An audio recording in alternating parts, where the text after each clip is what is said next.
సర్వాధికారి అయిన మా ప్రియ పరలోకపు తండ్రి, ప్రపంచంలోని ఏలునటువంటి గొప్ప దేవుడవు. నీ మాట చేత ప్రతి ఒక్కటి నిలిచి పనిచేస్తూ ఉంది. మీ చిత్తానుసారంగానే ప్రతి ఒక్కటి నడిపించబడుతూ ఉంది.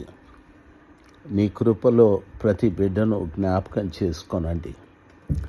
అద్భుతాలు, ఆశ్చర్యములు చేసే దేవుడు మీరు.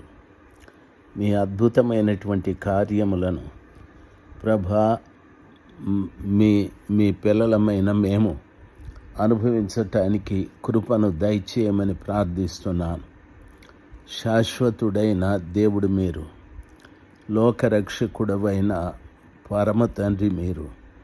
మీ అపారమైన అద్భుతమైన కృప కొరకై స్తోత్రాలు తండ్రి. మమ్ములను, మా కుటుంబంలో ఉన్న ప్రతి వారిని, మా జీవనం కొరికిచ్చిన పనులను ఆశీర్వదించండి అయ్యా, ఆశీర్వదించండి. నీ దయగల హస్తము మా అందరి మీద ఉంచండి.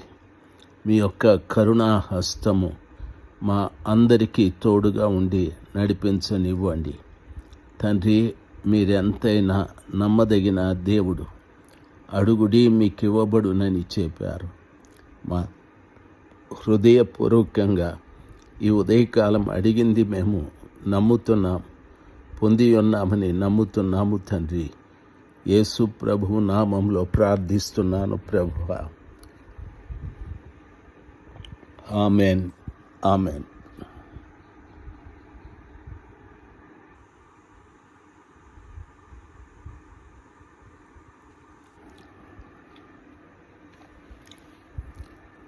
ఏప్రిల్ మాసం 8వ తారీఖు 2026 బుధవారం.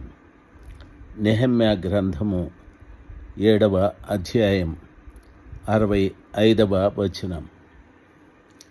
కాగా అధికారి ఊరీము తుమ్మీము అను వాటిని ధరించుకొని తినకూడదని వారితో చెప్పాను.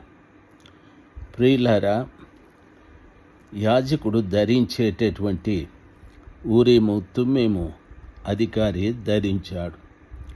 ధరించిన తరువాత ఆయన ఒక యాజకుడు ఏర్పడు వరకు అతి పరిశుద్ధ వస్తువులు మీరు తినకూడదని వారితో చెప్పాను. ఒక యాజకుడు ఏర్పరచబడు వరకు అతి పరిశుద్ధమైనటువంటి వాటిని మీరు తినకూడదని ఆయన చెప్పారు. ప్రియులారా, గమనించాలి. అధికారి ఊరీము తుమ్మీము అను వాటిని ధరించుకొని అని చెప్పబడి ఉంది. దేవుని పిల్లలుగా ఆలోచించవలసిన విషయం, పూర్వము మన పితరులు దేవుని చిత్తమును ఎరుగుటకు ఊరీము తుమ్మీము అను వాటిని యాజకుడు ధరించి దైవ చిత్తమును తెలుసుకునేవారు. ఇక్కడ యాజకుడు ఏర్పరచబడు వరకు అతి పరిశుద్ధ వస్తువులను మీరు తినకూడదని వారితో చెప్పాను. స్త్రీలరా, ఆ సమాజకులందరూ కూడా ఎవరు అని అంటే 42,306 మంది అని చెప్పబడి ఉంది. ఊరీము తుమ్మీము ధరించినటువంటి అధికారి ఒక యాజకుడు ఏర్పరచబడినంత వరకు అతి పరిశుద్ధమైన వస్తువులను మీరు తినకూడదు అన్న ఆ మాట సమాజకులు 42,360 మంది. వీరు కాక వీరి పనివారు పనికెత్తెలు 7,337 గాయకులలో స్త్రీ పురుషులు 245 ఉండిరి అని వాక్యము సెలవిస్తుంది. ప్రియులారా, వాక్యంలో చెప్పబడిన రీతిగా వారు దరిదాపు 42,360 మంది వారి పనివారు. తరువాత గాయకులు, స్త్రీ పురుషులు వీళ్ళందరూ కూడాను అతి పరిశుద్ధమైన వస్తువులలో దేనిని తినకూడదని గట్టిగా ఆజ్ఞాపించాడు. ఎంతవరకు అంటే యాజకుడు మనకు ఏర్పరచబడినంత వరకు. అది దేవుని చిత్తం. అధికారి ఆ ఊరీము తుమ్మీమును ధరించి ఈ విషయాన్ని చెప్పాడు. ప్రభు పిల్లలుగా మనము ఎన్ని వేల మందిమో తెలియదు.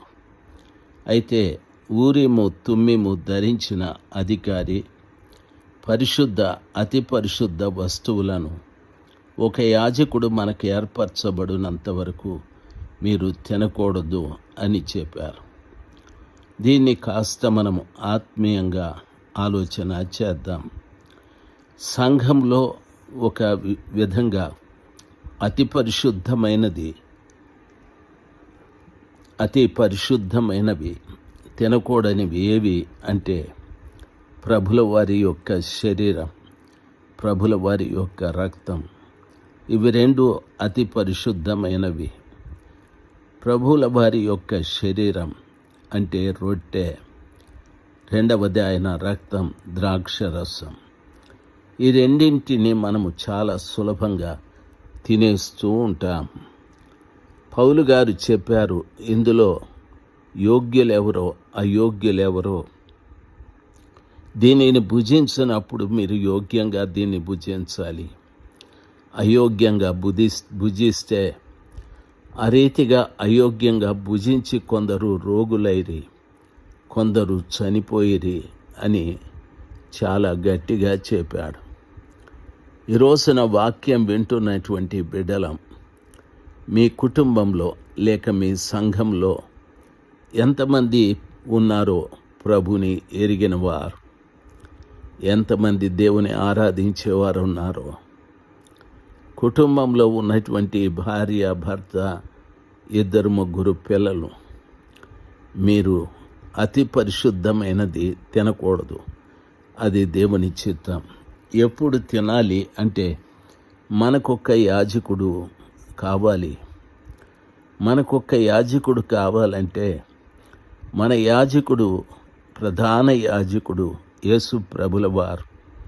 ఆయన యెరూషలేము బయట గవిని దగ్గర ఆయన సిలువ వేయబడ్డాడు. ఆ సర్వశక్తిమంతుడైన దేవుని ఆ పట్టణంలో ఉన్న జనం, స్వజనులైన యూదులు ఆయనను తిరస్కరించి సిలువ వేయుడి అని నినాదాలు చేసి విడుదల కలిగించవలసిన అధికారం పిలాతుకున్న ఆ అధికారి అనధికారంగా, నాకు ఇతని యందు ఏ దోషము కనిపించలేదు, ఇతని రక్తాపరాధం నా మీద ఉండకుండునుగాక అని తాను చేతులు కడుక్కొని వెళ్ళిపోయాడు. ప్రియులారా, గమనించాలి, పిలాతు న్యాయస్థానంలో నేరస్తుడుగా నిలబడిన యేసు ప్రభుల వారి యొక్క శరీరం, ఆయన రక్తము మనము భుజించి సేవించేటప్పుడు ఈ విషయాన్ని గమనించాలి. నీవు యోగ్యుడువా అయోగ్యుడువా? మనకు ప్రధాన యాజకుడు ఏర్పరచబడినంత వరకు అతి పరిశుద్ధమైన వస్తువులలో మీరు దేనిని తినకూడదు అని కొన్ని వేల మందికి ఆ యొక్క ఊరీము తుమ్మీము ధరించినటువంటి ఆ అధికారి చెప్తూ ఉన్నాడు. ఈ రోజున ప్రభు పిల్లలు ఆలోచించాలి. మీరు ఒకవేళ నిరభ్యంతరంగా, నిర్భయముగా తప్పులు ఉన్నా దాన్ని పట్టించుకోకుండా ఆయన శరీరాన్ని భుజించి ఆయన రక్తాన్ని సేవిస్తున్నారేమో. దయచేసి ఆలోచించండి. అటువంటి కార్యక్రమం మనము చేయకుండా ప్రభు ఎదుట పశ్చాత్తాపపడి, తండ్రి, మేము సహవాసంలోకి వెళ్ళిన తరువాత ప్రార్థించాలి, ఉపవసించాలి, వాక్యానుసారంగా జీవించాలి అంటే తినకూడదు అన్నప్పుడు మేము సహవాసంలో తినున్నది మీ శరీరమని చెప్పబడిన రొట్టె, మీ రక్తమని చెప్పబడిన ద్రాక్షరసం, దాన్ని అయోగ్యంగా మేము భుజించకుండా మమ్మలను మీరు హెచ్చరించినందుకు స్తోత్రాలయ్యా.